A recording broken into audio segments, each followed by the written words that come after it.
خبر شامل کرتے ہیں احمد پور شرکیہ سے ہمارے جے نیوز کے نمائندہ خصوصی سید اصغر علی کی رپورٹ کے مطابق تھانہ مسافر خانہ کی خدود طبی داتا میں لڑائی کا معاملہ شدت اختیار کر گیا۔ راہ جاتے بلا وجہ دو نوجوانوں کو تشدد کا نشانہ بنایا گیا۔ 15 پر کال پولیس جائے وقوع پر پہنچ گئی۔ ورثاء کو بھی اطلاع۔ تشدد کا نشانہ بننے والے دونوں نوجوان کو ہسپتال منتقل۔ ورثاء کی جانب سے کہنا تھا بلا وجہ ہمارے دو نوجوانوں کو تشدد کا نشانہ بنایا گیا، تاحال ہماری جانب سے دی جانے والی درخواست کارروائی نہ ہو سکی۔ اہل علاقہ کا احتجاج۔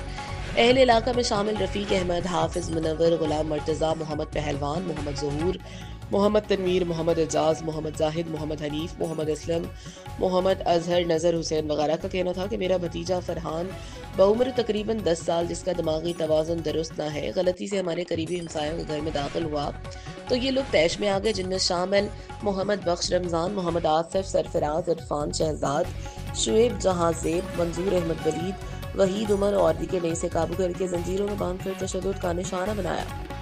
ہمیں بھی اطلاع دی گئی تو میری ہمشیرہ سیدہ بی بی وہاں پہنچی تو بچہ زنجیروں میں بندھا پڑا تھا۔ میری ہمشیرہ کو کہا کہ اسے اپنے ہاتھوں سے کھولے۔ جب وہ کھول رہی تھی تو اس کی ویڈیو بنا کر سوشل میڈیا پر ڈال دی گئی، جو کہ اخلاقیات سے گرا ہوا عمل تھا۔ اس سے قبل بھی وہ ہم پر ایک جھوٹا وقوع بنا کر ہم پر FIR درج کرا چکے ہیں، جبکہ احمد یار زخمی کی ٹانگ پہلے ٹوٹی ہوئی تھی۔ ہم پر آئے روز بلا وجہ جھوٹے پروپیگنڈے بنا کر ہمیں ذلیل و رسوا کیا جا رہا ہے، جس سے ہم ذہنی اذیت کا شکار ہو چکے ہیں۔ مقامی اور ضلعی انتظامیہ سے گزارش کرتے ہیں کہ اس معاملے کی میرٹ پر تحقیقات کی جائیں اور ہمیں انصاف اور تحفظ فراہم کیا جائے۔